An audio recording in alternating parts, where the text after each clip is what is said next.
আসসালামু আলাইকুম। আজ ১২ই রবিউল আওয়াল। সর্বকালের সর্বশ্রেষ্ঠ মানব হজরত মুহাম্মদ সাল্লাল্লাহু আলাইহি ওয়াসাল্লাম আজকের এই দিনে পৃথিবীতে আগমন করেন। যদিও সিরাতের বিভিন্ন সিরাত গ্রন্থগুলোতে, যেমন আমার হাতে যে বইটা আছে আর রাহিকুল মাকতুম, এই বইটা নিয়ে আমি কথা বলবো। এই বইটাতে রাসূলুল্লাহ সাল্লাল্লাহু আলাইহি ওয়াসাল্লামের জন্ম তারিখ বলা আছে ৯ই রবিউল আওয়াল। এই বইয়ের ৯৯তম পৃষ্ঠায় ৯ই রবিউল আওয়াল দেওয়া আছে। তো যা হোক, যেহেতু কোথাও ৯ই রবিউল আওয়াল, কোথাও ১২ই রবিউল আওয়াল, দুটোই ঠিক, দুটো সম্পর্কে মতামত আছে। তো তাই রাসূলুল্লাহ সাল্লাল্লাহু আলাইহি ওয়াসাল্লামের জন্মদিবস যারা পালন করেন তারা অনেক জায়গায় ৯ই রবিউল আওয়াল পালন করেন, অনেক জায়গায় ১২ই রবিউল আওয়াল পালন করেন। তো যেটাই হোক, যেটা বলবো সেটা হচ্ছে রাসূলুল্লাহ সাল্লাল্লাহু আলাইহি ওয়াসাল্লাম সর্বকালের সর্বশ্রেষ্ঠ মানব, এতে কোনো সন্দেহ নেই। তো রাসূলুল্লাহ সাল্লাল্লাহু আলাইহি সাল্লাম সম্পর্কে জ্ঞান থাকা, ওনার সম্পর্কে জানা, আমরা উম্মতে মুহাম্মদী হিসাবে এটা আমাদের জন্য বাধ্যতামূলক। আমরা কোরআন এবং হাদিস থেকে রাসূলুল্লাহ সাল্লাল্লাহু আলাইহি সাল্লাম সম্পর্কে আমরা জানতে পারি। কোরআনে সূরা মুহাম্মদ সম্পর্কে, সূরা মুহাম্মদ একটা সূরাই আছে। আপনাদের জন্য প্রশ্ন রইল, এটা কোরআনের কততম সূরা? তো যেটা বলছিলাম সেটা হচ্ছে যে রাসূলুল্লাহ সাল্লাল্লাহু আলাইহি সাল্লাম সম্পর্কে জানার জন্য কোরআন এবং হাদিসের পাশাপাশি আপনি চাইলে বিভিন্ন সিরাত গ্রন্থ পড়তে পারেন। তো যারা বই পড়ার অভ্যাস যাদের বই পড়ার অভ্যাস আছে, এমনকি যাদের নাইও, তাদের সবাইকে আমি অনুরোধ করব, আপনারা চাইলে যদি একটা মাত্র সিরাত গ্রন্থ কি? সিরাত গ্রন্থ হচ্ছে রাসূলুল্লাহ সাল্লাল্লাহু আলাইহি সাল্লামের জীবনের উপর ভিত্তি করে, রাসূলুল্লাহ সাল্লাল্লাহু আলাইহি সাল্লামের জীবনকে কেন্দ্র করে, রাসূলুল্লাহ সাল্লাল্লাহু আলাইহি সাল্লামের জীবনী নির্ভর কোনো বই। যে বইতে রাসূলুল্লাহ সাল্লাল্লাহু আলাইহি সাল্লামের জন্ম থেকে শুরু করে তার ওফাত পর্যন্ত ঘটনাগুলো লিপিবদ্ধ থাকে। আমার হাতে যে বইটা দেখতে পাচ্ছেন, এই বইটার নাম হচ্ছে আর রাহিকুল মাকতুম। এই বইটা লিখেছেন আল্লামা শফিউর রহমান মুবারকপুরী রহিমাহুল্লাহ, এবং এই বইটার অনুবাদ করেছেন মাসরুর সামি। তো এই বইটা আপনি চাইলে পড়তে পারেন।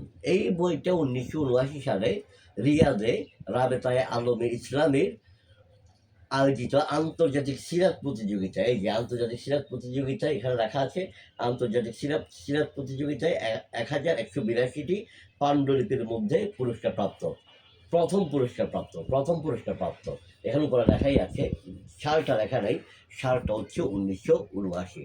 এই বইটাতে রাসূলুল্লাহ সাল্লাল্লাহু আলাইহি সাল্লামের জন্ম সম্পর্কে বলা আছে ৯৯ পৃষ্ঠায়, এবং সর্বকালের সর্বশ্রেষ্ঠ এই মহামানবের কাফন দাফন সম্পর্কে লেখা আছে ৭৭২ পৃষ্ঠায়। হ্যাঁ, এই যে ৭৭২ পৃষ্ঠায় শুরু, ৭৭৩ পৃষ্ঠায় শেষ। এখন কথা হচ্ছে, বইটাতে রাসূলুল্লাহ সাল্লাল্লাহু আলাইহি সাল্লামের দুনিয়াতে আগমনের কথা বলা আছে ৯৯ পৃষ্ঠায়। তার আগে কি বলা আছে?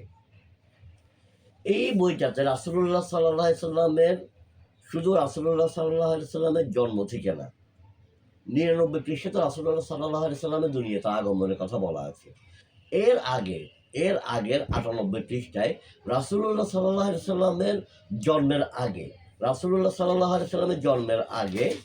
জন্মের আগে থেকে শুরু করে আপনার এই যে ইসলাম প্রাকযুগে আরবের ভৌগোলিক, সামাজিক, অর্থনৈতিক ও ধর্মীয় অবস্থান, এখান থেকে শুরু করে রাসূলুল্লাহ সাল্লাল্লাহু আলাইহি সাল্লামের জন্মের আগে, রাসূলুল্লাহ সাল্লাল্লাহু আলাইহি সাল্লামের জন্মের আগে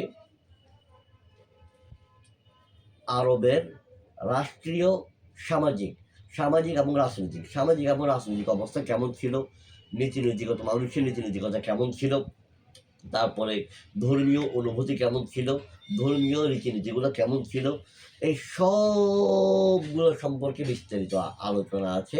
এরপর রাসূলুল্লাহ সাল্লাল্লাহু আলাইহি সাল্লামের দুনিয়াতে আগমনের পর তার জন্ম থেকে শুরু করে, তার শৈশব থেকে শুরু করে, তার জীবনের নবুয়ত প্রাপ্তি, তার তার রাষ্ট্র পরিচালনা, তার জীবনে বিভিন্ন যুদ্ধ এবং তার দুনিয়া থেকে বিদায়, অর্থাৎ তার জন্ম, তার শৈশব, তার বেড়ে ওঠা, তারপরে তারপরে তার তার জীবনে সংঘটিত বিভিন্ন যুদ্ধ, বিভিন্ন যুদ্ধের বীরত্ব, তারপর আপনার রাষ্ট্র পরিচালনায় তিনি কেমন ছিলেন, তার দিক নির্দেশনাগুলো কেমন ছিল, তিনি তারপর একজন দলনেতা হিসেবে তিনি কেমন ছিলেন,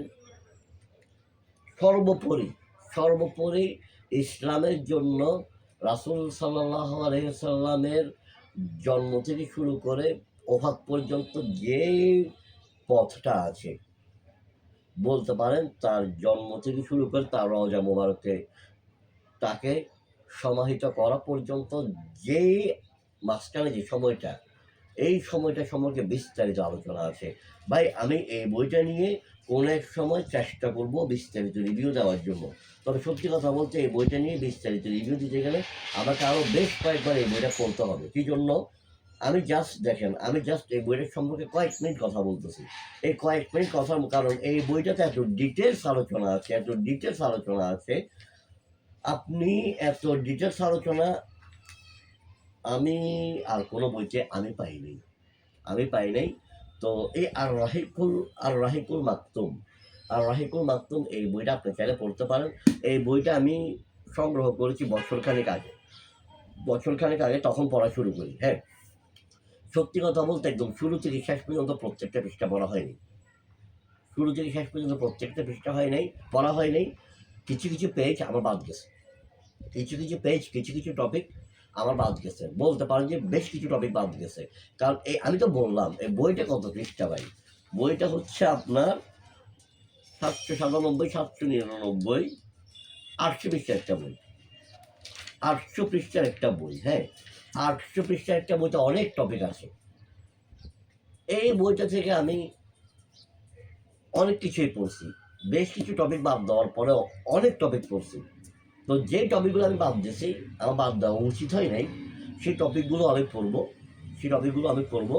আর যদি কখনো সুযোগ হয় এই বিস্তারিত পূর্ণাঙ্গ বইটা নিয়ে আমি একটা ভিডিও করার চেষ্টা করব। যদিও ওই ভিডিও করতে গেলে আমাকে এই বইটার সম্পর্কে প্রচুর প্রস্তুতি নিতে হবে, তারপর দিতে হবে।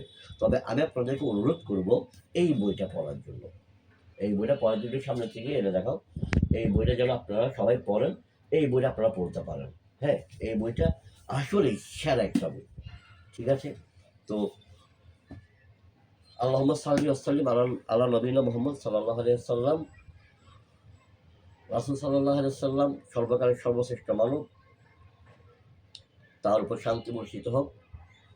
আমরা যারা উম্মতে মুহাম্মাদি, আমাদের সবার উপর আল্লাহর রহমত বর্ষিত হোক। আল্লাহুম্মা সাল্লি ওয়া সাল্লিম আলা নবিয়িনা মুহাম্মদ সাল্লাল্লাহু আলাইহি ওয়াসাল্লাম।